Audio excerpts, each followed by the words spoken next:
dengan darah kudusnya. Patut aku lambungkan mazmur dan syukur, karena kasih Tuhanku tetap abadi.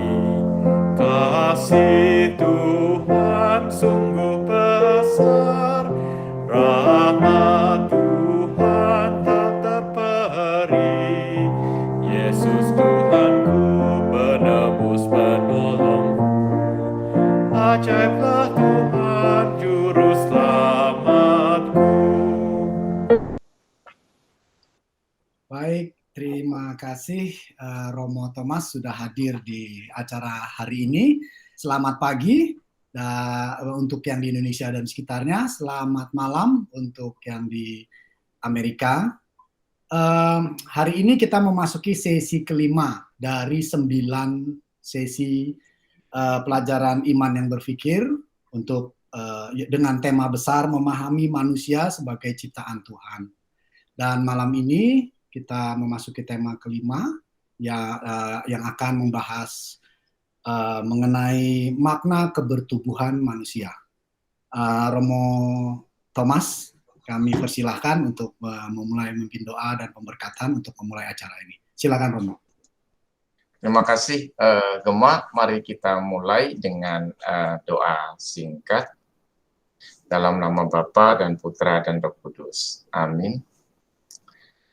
Bapa yang terkasih, kami bersyukur kepadamu karena Engkau selalu menyayangi kami, membantu kami dalam segala hal. Berkatilah kami semua, masuk saat kami mengikuti sesi ini agar kami dapat lebih menyadari semua yang Engkau anugerahkan kepada kami, termasuk tubuh fisik kami. Berkatilah dan bantulah kami agar kami dapat memasrahkan kepadamu segala hal yang dapat mengganggu kami untuk berada di sini, di tempat ini, agar kesadaran apapun yang hendak Engkau anugerahkan pada kami dapat kami terima untuk kami gunakan dalam kehidupan sehari-hari. Dan biarlah kami semua Engkau berkati di dalam kasih sayang-Mu, dalam nama Bapa dan Putra dan Roh Kudus. Amin. Baik, rekan-rekan semua, kita akan membahas makna kebertubuhan manusia. Jadi kan kita semuanya tubuh ya. Nah, hanya kan seringkali kita tidak menyadari sebenarnya mengapa sih Tuhan menciptakan tubuh fisik yang seperti ini. Maknanya sangat dalam. Pada dasarnya untuk semua hal yang Tuhan ciptakan itu pasti ada maksudnya, ya. Mengapa dunia diciptakan, ada bumi, ada ini, ada itu, ada tujuan spiritualnya dan semuanya berhubungan dengan tujuan kita diciptakan yang saya jelaskan di sesi pertama itu, ya. Nah, nanti saya akan coba menghubung-hubungkan hal ini. Nah, sebagai pembuka, nanti saya akan jelaskan hal-hal penting terkait dengan tubuh kita, bedanya dengan yang benda-benda fisik yang lain juga.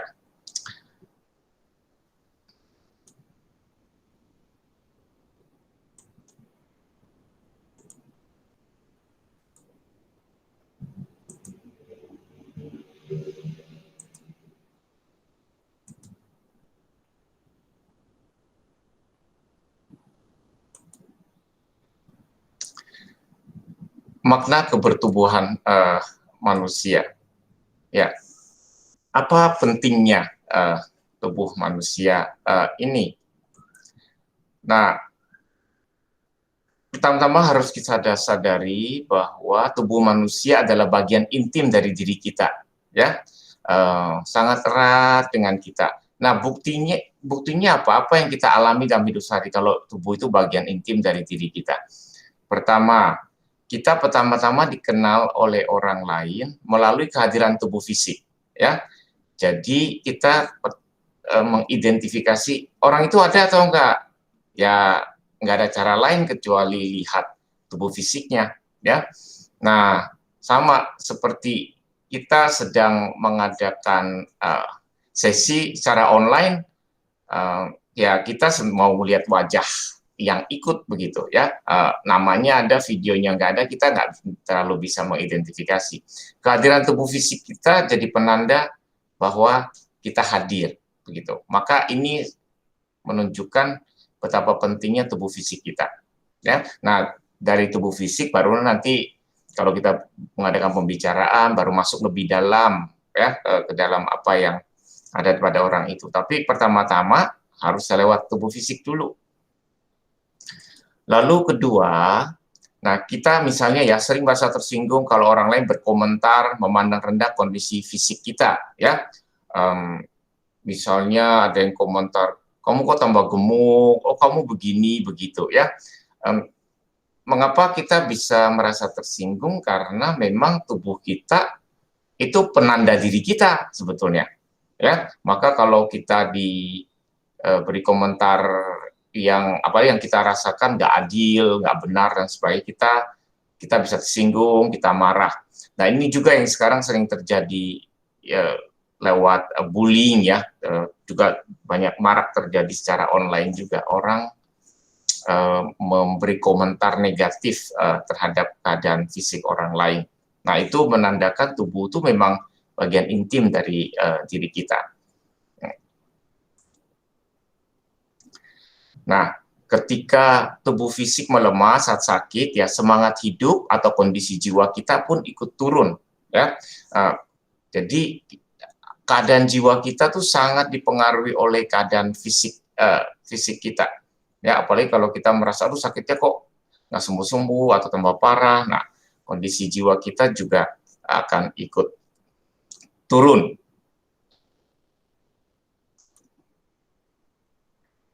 Nah, tubuh menyatu dengan jiwa ini sangat penting ya. Jadi tubuh bagian intim dari diri kita. Ya meskipun sifatnya tuh di luar begitu ya, di luar, tapi bagian intim dari diri kita menyatu dengan jiwa kita. Nah, pada saat yang sama tubuh merupakan perantara jiwa dalam hubungan langsung dengan dunia. Maksudnya adalah gini. Jiwa kita kan nggak kelihatan, itu sifatnya non fisik, ya. Tubuh kita kelihatan begitu, ya. Nah, tubuh dan jiwa itu nyambung, tapi tubuh kelihatan, jiwanya nggak kelihatan. Nah, dalam arti ini tubuh itu sekaligus dari perantara jiwa, karena jiwa nggak kelihatan, lalu kelihatannya lewat mana? Lewat tubuh itu. Nah, tubuh itu yang punya hubungan langsung dengan dunia, artinya kalau ada apa-apa yang hubungan dengan dunia, misalnya dengan dunia fisik ya, kalau kita katakan gini, kita digigit nyamuk ya, yang digigit nyamuk itu tubuh kita, bukan jiwa kita, begitu ya, karena yang kena langsung dengan dunia itu tubuh kita, bukan jiwa kita.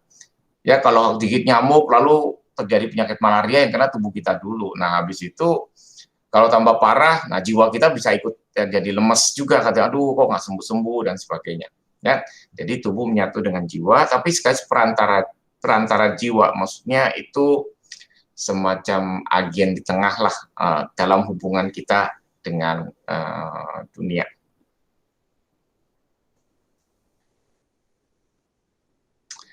Nah, apa kekhasan tubuh manusia? Nah, kita perlu menyadari itu ya. Apa kekhasan kita? Nah, caranya dengan melihat perbandingan. Misalnya gini ya, seperti semua tubuh yang juga tidak berjiwa, maksudnya semua tubuh. Jadi kita bisa melihat semua benda sekitar kita ya. Depan kita itu ada komputer, ada mungkin gelas dan sebagainya. Itu kan semua nggak berjiwa, tapi punya tubuh, maksudnya punya menempati ruang, punya massa dan sebagainya. Nah, kita dari sudut tubuh saja, sebetulnya kita sama dengan benda itu. Jadi dari sudut tubuh fisik saja, kita tuh nggak ada bedanya dengan gelas sebetulnya, kalau cuma dilihat dari sudut fisik ya. Menempati ruang dalam dunia, punya bentuk materi tertentu, ya, bisa diukur dan dihitung ya. Gelas bisa ditimbang berapa beratnya. Ya, koper bisa. Nah, tubuh kita juga bisa ditimbang karena bersifat fisik. Jiwa kita karena non fisik nggak bisa ditimbang. begitu ya. Dan kita sejauh punya tubuh, kita itu terikat pada perubahan dan waktu ya. Gelas bisa lama-lama rusak atau jadi makin hitam gitu. Nah, kita karena punya tubuh, bagian dari dunia terikat perubahan, maka kulit kita makin tua, itu akan jadi keriput ya. Waktu berjalan terus, umur kita tambah terus, lalu ya organ dalam tubuh kita juga makin kurang efektif ya begitu. Nah, semua juga begitu. Nah, ini perlu disadari ya, karena kita sejauh memiliki tubuh fisik, kita memang kena efek dari dunia ya. Nah, ini untuk mengingatkan kita kalau kita merasa oh saya orang hebat begitu ya, saya bisa ini bisa itu ya betul juga, dari dalam kita hebat, terkenal dan sebagainya, tetapi kita tuh masih punya tubuh fisik begitu yang terpengaruh dengan dunia. Jadi kalau kita nggak hati-hati, tubuh fisik kita bisa kena efek dari dunia. Jadi kalau merasa sombong, nyebrang jalan, nggak ngeliat kiri kanan begitu. Misalnya di Jakarta disenggol bajai ya kita bisa luka begitu ya. Jadi kita perlu menyadari apa artinya punya tubuh sini. Nah, yang kedua, kalau yang pertama ini semua yang punya kondisi fisik. Yang kedua ini semua tubuh yang hidup ya. Jadi hidup ya, di living beings itu, jadi tumbuhan, hewan, manusia. Kita tubuh manusia punya kumpulan organ yang memungkinkan untuk memperbarui diri, memproduksi diri. Nah, kita sudah lihat nih waktu kita bicara soal jiwa itu. Ya, jadi semua tubuh yang hidup punya jiwa atau punya semacam pusat atau kesadaran non fisik yang mengorganisir segala sesuatu sehingga bisa memperbarui diri, yang memproduksi diri dan sebagainya. Nah, gelas itu nggak punya karena memang istilah kita tuh benda mati.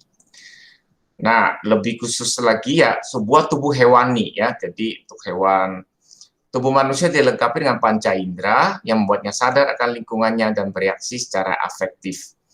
Jadi hewan dan manusia ya, sebenarnya manusia juga termasuk hewan ya, tapi udah jauh lebih advance. Kita punya panca indera ya yang membantu kita sadar akan lingkungan kita.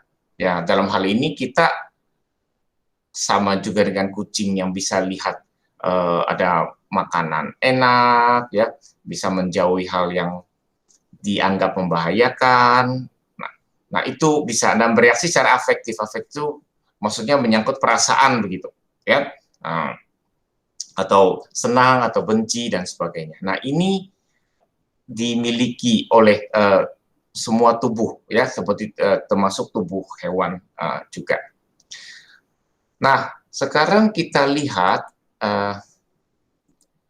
apa yang khas pada manusia, khasan tubuh manusia. Posisi tegak itu membuat manusia mampu melihat benda-benda dari atas, sekaligus menunjukkan dan memudahkan peningkatan kegiatan manusia. Oke, saya ulangi ya. Posisi tegak membuat manusia mampu melihat benda-benda dari atas dan sekaligus menunjukkan dan memudahkan peningkatan kegiatan khas manusia. Oke, saya berhenti dulu di sini karena saya ingin jelaskan yang ini nih. Ya, kalau kita lihat teori evolusi, ya kan kita tahu ya, pokoknya evolusi itu kan ada mulai dari Big Bang, terjadi alam semesta, ya, lalu mulai ada kehidupan di bumi sampai lalu tumbuh manusia. Tapi kalau evolusi manusia yang hidup kan mulai dari hewan bersel 1, 2, 4 terus berkembang gitu.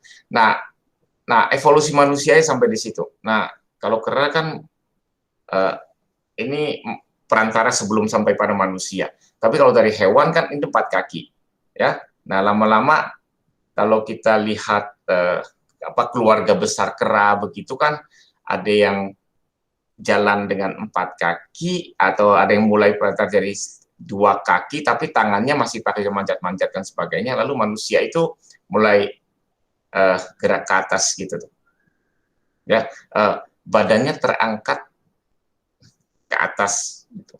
Nah, apa kepentingannya terangkat ke atas begini? Ya, bagian kaki depan 2 itu yang tadinya fungsinya untuk berjalan bersama kaki belakang yang ini, itu tidak lagi perlu untuk digunakan untuk jalan. Jalannya tuh jadi pakai 2 kaki saja. Paham? Maksudnya jadi 2 kaki, nah itu bersamaan dengan kakinya tuh terangkat ke atas nih ininya nih. Maka tangan kita itu jadi bebas. Sebetulnya kalau kita memposisikan diri seperti kucing atau anjing kan sebenarnya bisa, karena kita punya kaki kan. Dan ini posisinya seperti ini. Tapi proses evolusi membuat kita terangkat ke atas. Nah, apa yang penting di situ, ya?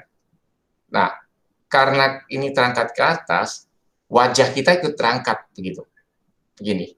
Maka posisi kita kan jadi begini nih.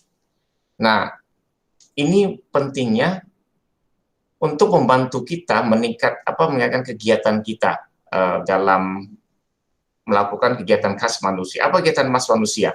Misalnya gini, berbicara gitu. Ya, berbicara dengan orang itu tuh sebetulnya kalau kita ikuti cara yang benar, itu tuh harusnya dengan wajah gitu. Kita harus ketemu dengan wajah orang lain. Jadi sebetulnya komunikasi ideal itu harus menggunakan wajah, kita harus lihat wajah orang lain. Gitu. Karena berkomunikasi dengan orang lain bukan cuma menyampaikan informasi, tapi semacam pertukaran ini dari wajah gitu tuh. Sebetulnya yang khas itu, ya kita berbicara, kita perlu menatap wajah orang lain. Nah sekarang dengan perkembangan medsos, kita kan udah pesan-pesan begini aja ya. Nah itu sebenarnya membatasi, mengurangi kualitas komunikasi dengan manusia. Jadi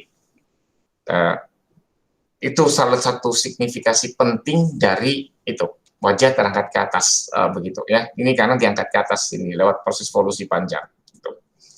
Nah pada saat yang sama sebetulnya tangan kita itu jadi bebas. Kalau kita ditanya ya sebenarnya tangan manusia itu gunanya untuk apa sih? Kalau kaki tahu ya, kaki gunanya untuk berjalan pasti. Berjalan jelas ya itu ya, jalan ya itu dari dulu juga sebetulnya kaki semua hewan juga berjalan ya, jauh kaki belakang itu. Kaki depannya juga pasti pakai untuk berjalan. Hanya kita sekarang pakai jalan pakai 2 kaki, kita kaki untuk berjalan. Nah, tangan itu sebenarnya pakai untuk apa? Nah, sebetulnya tangan itu kan dari proses evolusi panjang. Itu sebenarnya perjalanan dari dulu fungsinya kaki, tapi terangkat akhirnya tangan itu sebenarnya tidak punya fungsi yang spesifik begitu. Sebetulnya. Tangan kita akhirnya kita pakai untuk bungkus kado, masak-masak, potong ini, potong itu. Jadi sebetulnya yang tadinya dipakai untuk berjalan, sekarang tangan itu menjadi organ yang sebenarnya bisa digunakan untuk apa saja. Ya. Untuk pukul orang bisa, untuk menghibur orang yang sedang kesulitan bisa juga.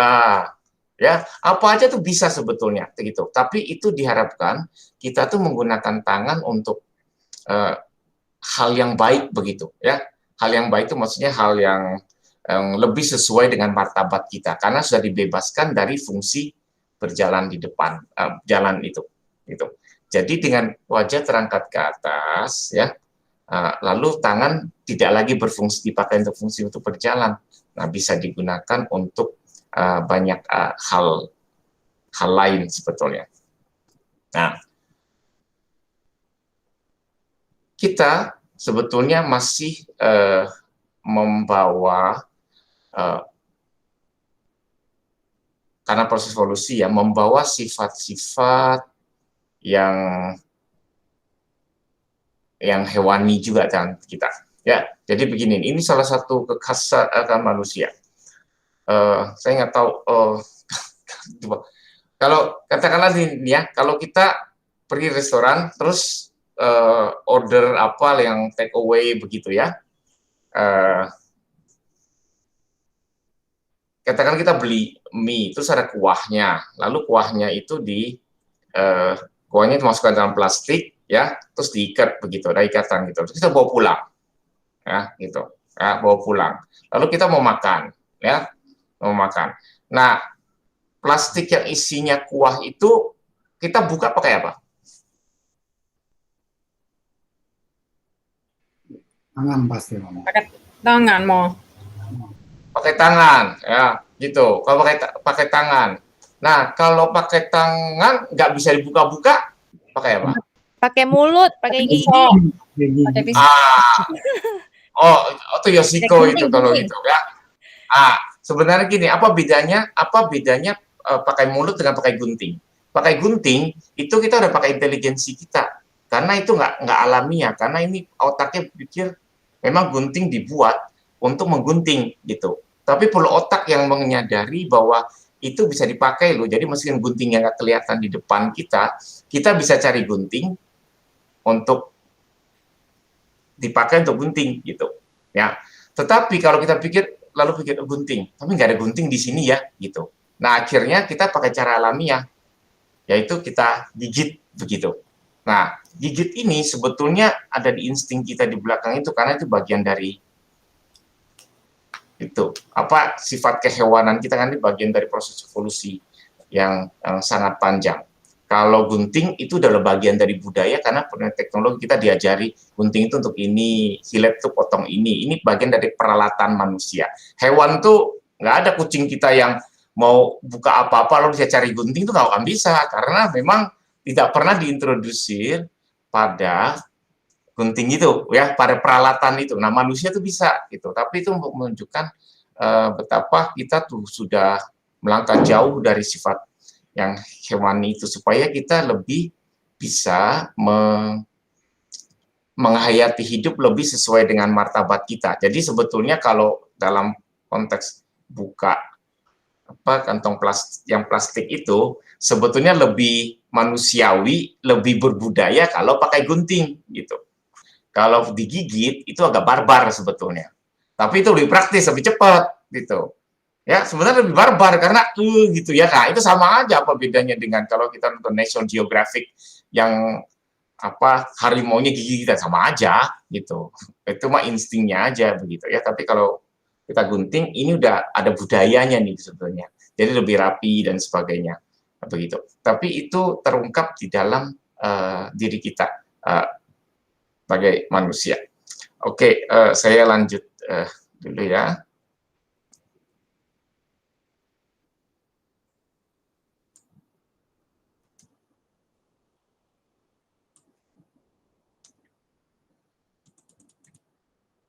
Jadi posisi tegak ya. Saya lompati aja bagian ini sekarang saya jelaskan. Kekhasan tubuh manusia. Nah, tangan ya tadi sudah saya jelaskan ya. Tangan pada manusia akhirnya menjadi alat dari segala alat. Artinya enggak ada hal khusus yang ditugaskan pada tangan. Kalau kaki itu lebih jelas, teman-teman itu untuk jalan begitu. Ya. Nah, kalau tangan itu karena sudah bebas dari lewat proses evolusi, jadi bisa kita gunakan untuk berbagai macam kepentingan.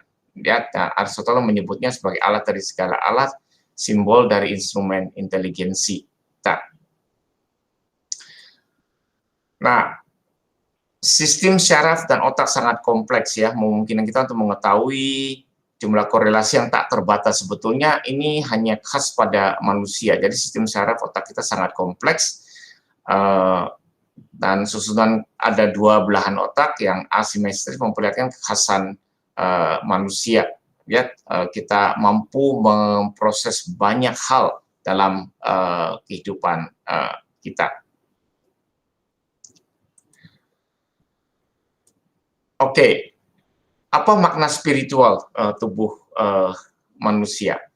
Nah, tubuh ini pertama-tama nih sangat dasar ya. Tubuh adalah sarana indah yang Tuhan berikan untuk membantu kita percaya dan berserah kepada Tuhan. Nah, bagian ini percaya berserah pada Tuhan, ini yang saya sudah sharingkan di sesi 1. Nah, ini tujuannya, semua hal yang kita alami, tujuannya hanya untuk ini nih, percaya, berserah pada Tuhan, ya, dan sebagainya gitu, arahnya situ. Nah, sebenarnya tubuh kita, itu Tuhan berikan juga tujuannya untuk itu, ya, bukan kebetulan Tuhan ciptakan tubuh begini, enggak, semua tuh ada gunanya, ada fungsinya, dan diharapkan kita tuh bisa menggunakan tubuh ini untuk kepentingan ini, ya, jadi untuk kepentingan yang lain.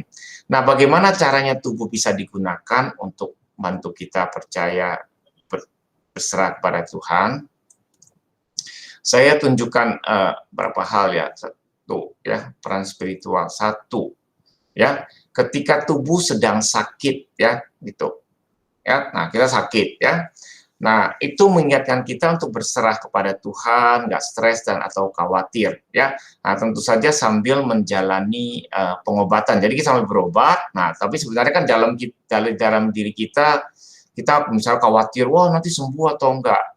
Nah, saya bicara terutama untuk soal yang sakit yang berat-berat begitu, ya, atau kondisi tubuh kita sudah tidak terlalu baik. Nah, sebetulnya semuanya itu untuk ingatkan kita berserah kepada Tuhan, jangan stres, kita punya Tuhan yang sayang kita, ya, begitu. Jadi, ketika tubuh mengalami hal-hal yang tidak bagus, itu justru menjadi kesempatan kita untuk berserah kepada Tuhan. Nah, begitu, ya. Tapi ini bukan berarti tidak berobat, ya. Berobatnya sambil jalan, tetapi dari dalam sikap kita harus berserah pada Tuhan. Jadi arahnya tuh selalu sama, ketujuannya itu percaya pada Tuhan, berserah pada Tuhan setiap saat.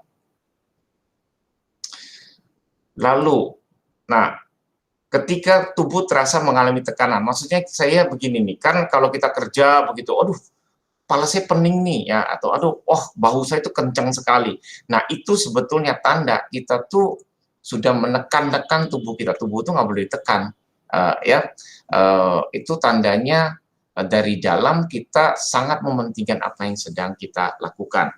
Maka kalau ada indikasi dari tubuh bahwa tubuh itu sedang berat, pusing, ya, kita tekan bahu kita begini atau dan sebagainya, ada gejala dari tubuh, nah santaikan tubuh, karena menekan tubuh berarti menekan hati juga, ya. Itu tandanya kita tuh sangat sibuk dengan apa yang kita lakukan sehingga muncul gejala di dalam pada tubuh kita. Jadi tubuh kita semacam memberikan indikasi bahwa dari dalam itu ada yang nggak beres begitu, ya. Jadi ada yang sangat kita prioritaskan sehingga tubuh kena efek negatifnya, ditekan, ya, pokoknya sampai kita pusing lah begitu. Nah, melalui tubuh yang menjadi kontak dengan alam, tanaman nih, seperti orang ini, ya, sebetulnya kita itu perlu sering-sering kontak dengan tanaman, alam, seperti gitu, ya, karena itu akan membantu kita, ya, hati akan menjadi lebih tenang dan damai, dan tubuh fisik kita juga itu akan menjadi jauh lebih baik kalau sering kontak dengan alam, menikmati alam dan sebagainya, karena sebetulnya alam, tanaman dan sebagainya diciptakan oleh Tuhan supaya kita tuh lebih bisa lebih tenang, kurang stres dan sebagainya, ya. Jadi saya akan sekian. Jadi salah satu misalnya sarana bagi orang, kalau katakanlah orang sedang stres begitu, ya, kan disuruh ya udah ambil off deh atau apa begitu, ya, atau suruh istirahat. Tapi istirahat itu bukan artinya jangan kerja dengan otaknya, itu lebih banyak kontak dengan kontak dengan alam. Nah, kontak dengan alamnya itu ya maksudnya ke botanical garden apa-apa begitu-begitu, itu maksudnya tubuhnya digunakan untuk kontak dengan tanaman itu, yang menikmati tanaman, keindahan begitu. Nah, hanya dengan cara itu level stres kita itu akan turun begitu. Nah, dengan caranya begitu. Jadi lewat tubuh ya, karena kalau stres kan stres itu kan datang dari dalam ya. Efeknya tuh langsung sampai keluar-keluar begitu ya. Nah, cara untuk membantu kita mengurangi stres adalah kontak lewat dengan alam tapi lewat tubuh begitu. Jadi tubuhnya sama ngeliatin yang bagus-bagus, indah-indah begitu. Nanti levelnya akan turun gitu. Ya, jadi kalau kita diminta istirahat dan sebagainya, ya kalau kita tiduran terus ya nggak bisa juga. Maka menjalin kontak dengan dunia, dengan alam, tanaman dan sebagainya itu akan sangat membantu kita, ya. Nah, karena pada dasarnya tujuannya seluruh hidup kita, termasuk dengan keberadaan tubuh kita adalah supaya kita bisa nanti lebih percaya pada Tuhan, lebih berserah kepada Tuhan. Nah, dalam hal ini juga tubuh harus digunakan yang sebaik-baiknya sebagaimana dikehendaki oleh Tuhan. Nah, saya tunjukkan hal-hal yang penting ini ya, tujuan spiritual mengapa kita diciptakan dengan tubuh begini ya. Itu fungsinya tuh kira-kira seperti itu. Saya cuma sharingkan yang penting-penting aja ya. Nah, supaya nanti ini bisa digunakan dalam hidup sehari-hari. Oke. Itu saja, saya kembalikan ke Gemma. Silakan bertanya daripada saya bercerita panjang lebar. Begitu lebih baik menangkap hal-hal yang pentingnya saja. Silakan, Gemma. Baik, Romo, terima kasih. Berarti kita masuk ke sesi tanya jawab, Romo ya. Ya, silakan. Ya. Ada pesan dari panitia dulu, Romo, pengumuman yang akan saya sampaikan. Silakan, Tia. Ya, seperti kita tahu bahwa kita untuk kelancaran acara-acara online program kita juga menerima bantuan sumbangan kasih bagi rekan-rekan yang ingin membantu kelancaran. Dapat disumbangkan jika melalui cek, melalui alamat Marcella Raharjo, bisa dilihat di alamatnya juga di website kami, www.wkicu.org. Juga jika ingin mengirimkan transfer melalui elektronik bisa dikirim ke Zelle dengan alamat jovara3@gmail.com. Baik, dengan catatan ya, catatan IYB untuk pengiriman elektronik. Baik, berikutnya adalah minggu hari Kamis, kita hari meditasi IC sudah selesai dengan Romo Mahar. Akan dilanjutkan Kamis depan dengan Romo Effendi melalui IC musim dingin, program musim dingin dengan tema Yesusku luar biasa. Seperti biasa jam 8 dan tema sesi pertama nanti adalah 9 Desember. Kita akan ada libur ya. Hans, gimana Hans, libur berapa lama kita IC itu? 2 minggu kan, jadi mulainya tanggal 9. Baik, kita ada libur IC sampai 2 minggu dan kita akan memulai tanggal 9 Desember bersama Romo Effendi, jamnya tetap jam 8, dengan tema sesi pertama adalah mengapa Tuhan memilih Maria. Baik, kemudian untuk pelajaran Romo Thomas YB yang minggu depan, sesi ke-6, yaitu relasi antar manusia. Jamnya 4.30. Khusus untuk hari ini, sesi ke-6 dan sesi ke-9 nanti, kita jam 4.30. Baik, kita maju setengah jam. Baik, ya.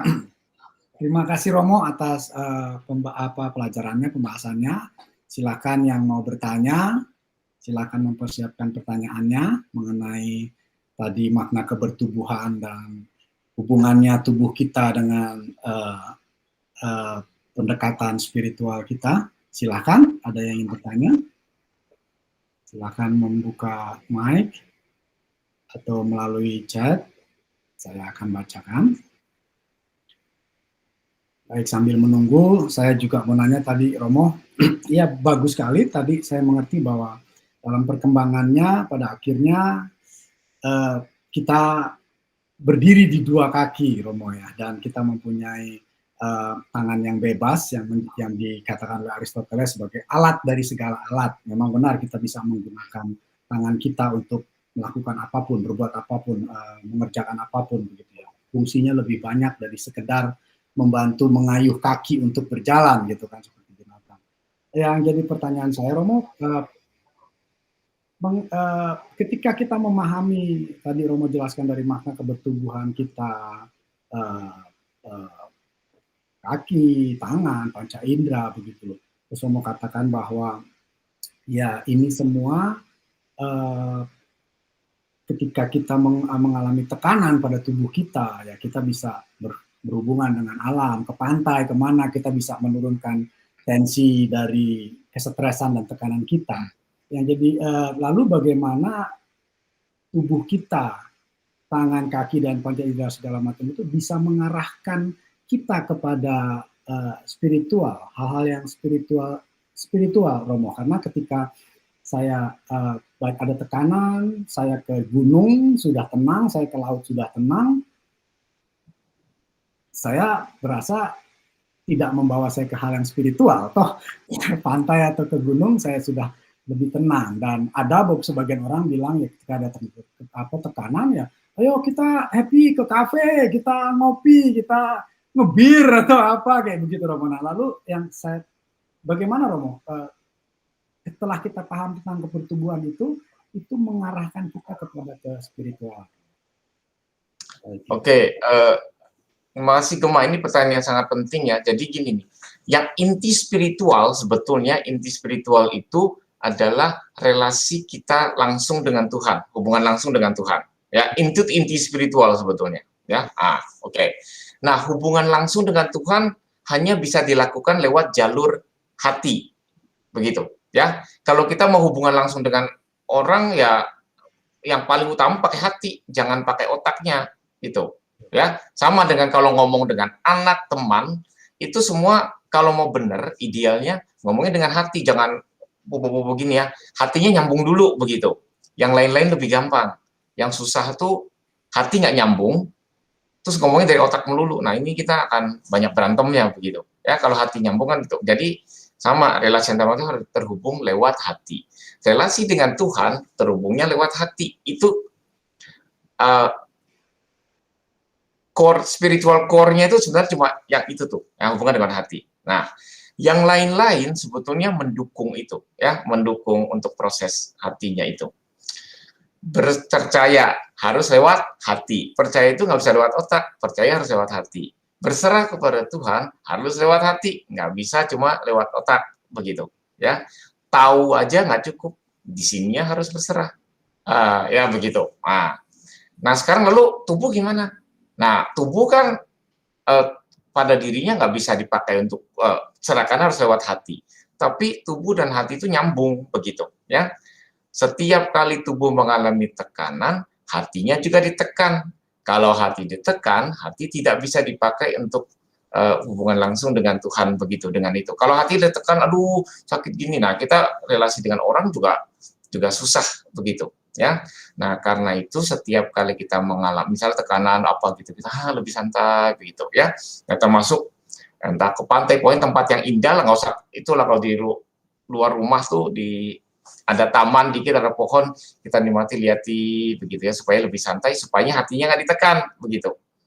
Ya, nah kalau udah katakanlah udah ke tempat yang indah, begitu, hati lebih tenang, nah hatinya lalu nanti lebih bisa dipakai untuk berhubungan dengan Tuhan, lebih santai gitu, lalu bisa menerima apa yang Tuhan berikan, gitu. Ya, nah jadi spiritual hardcore itu ada di hatinya itu. Gitu. Yang lain fisik kita itu cuma membantu ke arah itu, ke arah itu. Jadi tubuh fisik kita Tuhan ciptakan untuk membantu kita menyadari ya siapa kita terbatas, Nah, untuk juga sebagai penanda kalau yang hati, yang bagian non fisik ini itu ada masalah. Jadi kalau kita lagi stres misalnya stres karena pekerjaan, ya. Stres karena pekerjaan pertama-tama bukan kena tubuh, pertama-tama stres dari dalam itu, ya, kena jiwanya, kena hatinya maksudnya gitu, ya. Nah, itu efeknya tuh kalau stresnya berat itu nanti akan sampai tubuh gitu. Mau berangkat kerja aja udah kayak gitu ya. Terus sakit perut lah, apalah begitu gitu. Nah, kalau ada hal terjadi pada tubuh, ya itu pasti biasanya karena ada hal yang terjadi non fisik begitu, ya. Jadi kecuali kalau masalahnya kita salah makan begitu, nah itu langsung yang ke tubuh. Tapi kalau urusan stres, urusan ini masalah apa pasti ke dalam dulu, nanti nembusnya keluar gitu. Nah, maka kita dianugerahi tubuh untuk menjadi penanda begitu. Jadi kalau matanya kok sampai di atas gunung saya udah lebih tenang, terus spiritualnya di mana? Nah, spiritualnya di hatinya itu sebetulnya. Ya, yang paling utama hubungan dengan Tuhan begitu. Ya. Nah, karena nanti kalau udah lebih advance ya nanti hati dan tubuh kan nyambung tuh. Jadi kalau hati tubuh lebih santai, nah itu nanti hatinya juga lebih santai. Jadi sebetulnya itu nyambung spiritualnya gitu. Tapi tubuh itu cuma sementara. Jadi kalau nanti kita meninggal, ya udah tubuhnya musnah begitu. Yang non fisiknya masih ada gitu. Tapi supaya kita tuh punya penanda luar, ya tahu. Jadi ya semacam apa ya sistem fisik luar yang bisa memberi kita alert gitu loh. Ada masalah nih, ada masalah di dalam. Karena kalau relasi kan soal dalam begitu. Baik Romo. Ya. Terima kasih. Ya, silakan Hans. Ya, Romo, ini saya ada pertanyaan nih. Mungkin lebih Ya. cocok minggu lalu atau hari ini, nggak tahu pertanyaannya. Tapi gini, kalau kita ekaristi, itu sebelum terima komuni kan kita bilangnya, apa? Ya Tuhan, saya tidak pantas, Tuhan datang masuk ke dalam rumahku, tapi bersabdalah saja, maka saya akan sembuh. Itu kalau di Indonesia begitu kan? Ya. Tapi kalau di bahasa Inggris dibilangnya, only say the word and my soul shall be healed. Ya. Nah, itu pertama mungkin Romo bisa jelasin nggak kenapa ada perbedaan translasi itu, terus kenapa berbeda? Jadi, ya yang mana gitu? Apa bedanya gitu? Oke, ini pertanyaan penting ya. Sebenarnya kita harus nyambungkan. Ini pertanyaan bagus yang menyambungkan karena kita kan biasa nggak mikir kan. Ini kebetulan Hans tanya karena Hans berpikir. Ini iman yang berpikir harus begitu memang. Jadi harus sering-sering tanya. Iya, kalau enggak kita kan cuma omong apa lalu kita cuma ngocap gitu loh. Kenapa? Ya, cuma karena ini kan kalau di Indonesia memang Tuhan saya dapat Tuhan datang pada saya, bersabdalah saja maka saya akan sembuh begitu ya. Nah, kalau tidak I'm not worthy to so my soul will be healed. Ini perbedaan mudahnya begini nih. Kalau bilang saya itu kan semuanya begitu. Saya itu ada saya fisik, kita masing-masing bukan cuma saya. Ada saya fisik, ada saya jiwa, ada saya hati, ada saya roh, sebetulnya gitu. Nah itu yang mana? Jadi kalau kita mengatakan, saya sudah sembuh loh, gitu. Orang pertama-tama pasti akan pikir saya di sini itu saya tubuh fisik, betul kan? Ya, gitu. Ya, nah, jadi saya itu umum sebetulnya. Tapi kalau mau dibuat spesifik, ya, buat spesifik itu bisa. Jadi meskipun kita nggak selalu sering mengatakan itu, kan kalau kita bilang sorry Gema, saya sedang sakit gitu, ya, saya sedang sakit. Sebetulnya yang saya maksudkan tubuh fisik saya sedang sakit sebetulnya. Saya harus mengatakan secara spesifik itu. Tapi kan kita biasa nggak mengatakan itu. Nah, mungkin kalau Hans tanya mengapa terjemahan di Indonesia nggak bilang jiwanya, itu karena mungkin rasanya agak aneh di Indonesia dalam bahasa Indonesia, begitu. Sabdalah saja maka jiwa saya akan sembuh. Lalu hati saya gimana? Tubuh fisik saya gimana? Gitu. Lalu daripada itu bingung. Daripada begitu kita pakai saya aja lah ya. Jadi saya merangkumi semua begitu. Ya, sebetulnya kesembuhan di satu bagian pasti akan mempengaruhi bagian yang lain begitu. Kalau mau semua lengkap ya berarti saya. Tapi kalau mau lebih spesifik, nah itu selalu bisa, bahkan nantinya harus begitu karena kesembuhan atau healing di bagian satu itu memang misalnya harus terjadi pada bagian itu gitu. Sebetulnya kalau Tuhan memberikan kita apa-apa, itu kesembuhannya, healingnya itu akan terjadi di semua level begitu sebetulnya. Ya, tapi sebetulnya penerimaan pertama itu nggak terjadi di jiwa. Penerimaan pertama harus lewat jalur hati. Gitu. Karena hati kita harus menerima dulu, baru nanti nyebar ke bagian lain. Begitu. Maka kalau kita sebetulnya kalau kita doa pada Tuhan, Tuhan minta sembuh apa gitu, apapun yang udah dimintakan, pertama-tama kita harus ini nih, biarkan hati menerima dulu karena hati itu kunci. Gitu. Ya, kunci. Jadi kalau doa misalnya, oh saya lagi sakit, itu nggak, doanya jangan Tuhan sembuhkanlah, misalnya perut saya yang sakit, Tuhan harusnya Tuhan berkatilah hati saya bersedia menerima anugerah-Mu. Nah, lalu dari hati ini untuk Engkau berikan segala-galanya termasuk kesembuhan pada tubuh fisik saya. Gitu. Jadi itu belakangan yang lain-lain itu. Hati nomor satu karena itu pintu gerbangnya. Gitu. Ya, jadi kan dalam hidup sehari-hari kan kalau kita menutup hati kita untuk orang itu, kita nggak membiarkan orang itu mengakses tubuh kita pasti. Betul kan? Karena tubuh itu bukan cuma di luar, tapi nggak, kita kan orang dekat-dekat kita, kalau kita misalnya marah pada orang itu, atau kita merasa orang itu mengancam, berarti kan kita tutup hati kita untuk orang itu. Kalau orang itu dekat-dekat, kita akan mundur lagi. Karena apa? Kita nggak mau orang itu mendekati tubuh fisik kita. Tapi mengapa nggak mau? Karena hati kita udah tutup duluan. Baru hati lebih terbuka pada orang itu, maka orang itu kita akan biarkan dia mendekati kita. Gitu. Nah, itu sebenarnya dengan Tuhan juga begitu. Ya, kuncinya tuh di situ. Apakah jelas, Hans? Apa yang... Oke, Romo. Thank you, Romo. Ya, ada lagi yang bertanya. Ruti, mungkin punya pertanyaan. Yoshiko?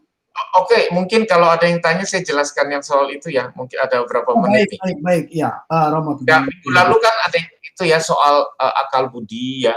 Bedanya akal budi dengan jiwa ya.